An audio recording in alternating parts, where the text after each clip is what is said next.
Retired army జవాన్ ఓ ఆలయానికి 4 కోట్ల రూపాయల విలువైన ఆస్తిని విరాళంగా ఇవ్వడం తమిళనాడులో హాట్ టాపిక్ గా మారింది. తిరువన్నామలై జిల్లాలోని అరణి సమీపంలోని కోనయ్యూరు గ్రామానికి చెందిన రిటైర్డ్ ఆర్మీ జవాన్ విజయన్ తన భార్య, 2 కుమార్తెలతో కలిసి పడవేడు సమీపంలోని కలికాపురంలో నివసిస్తున్నాడు.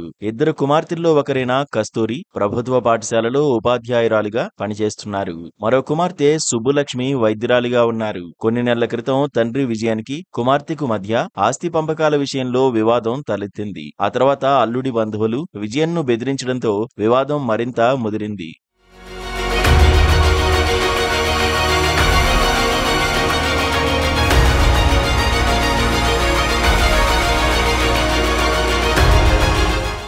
ఆస్తుల విషయంలో కుమార్తెలు తన మాట వినకపోవడంతో తీవ్రంగా కలత చెందాడు విజయన్. దీంతో 4 కోట్ల రూపాయల విలువ చేసే తన 2 ఇళ్లు, పొలాలకు సంబంధించిన ఆస్తి పత్రాలను పాతవేడు గ్రామంలోని ప్రసిద్ధ శ్రీ రేణుకాంబల్ ఆలయంలోని హుండీలో వేశాడు. తన ఆస్తంతా ఆలయ ఖజానాకు చెందుతుందని ప్రకటించాడు. తాను కష్టపడి ఆస్తులను సంపాదించానని, కానీ తన కుమార్తెలు ఆస్తి విషయంలో తనను బెదిరింపులకు గురి చేస్తున్నారని ఆవేదన వ్యక్తం చేశాడు విజయన్. అందుకే తన ఇష్టపూర్వకంగా ఆలయానికి తన ఆస్తులను ఇస్తున్నట్టు ప్రకటించాడు.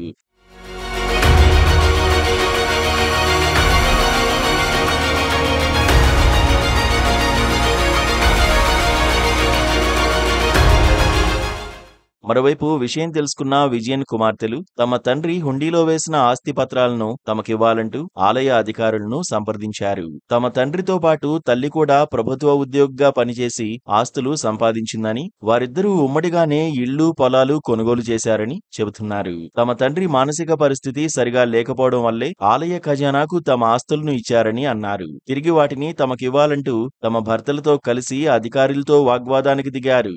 ఆలయ అధికారులు మాత్రం విరాళంగా వచ్చిన ఆస్తులను తిరిగివ్వడం కుదరదని స్పష్టం చేశారు. నిబంధనల ప్రకారం జాయింట్ కమిషనర్ కార్యాలయంలో పత్రాలను అప్పగిస్తామని ప్రకటించారు. మరోవైపు తమ కుటుంబ ఆస్తుల వ్యవహారం ఇప్పటికే కోర్టులో ఉందని, న్యాయస్థానం తీర్పు ప్రకారం ముందుకు వెళ్తామని చెబుతున్నారు విజయన్ కుమార్తెలు. ఈ వివాదంపై కోర్టు ఎలాంటి తీర్పు ఇస్తుందనేది ఇప్పుడు ఆసక్తికరంగా మారింది.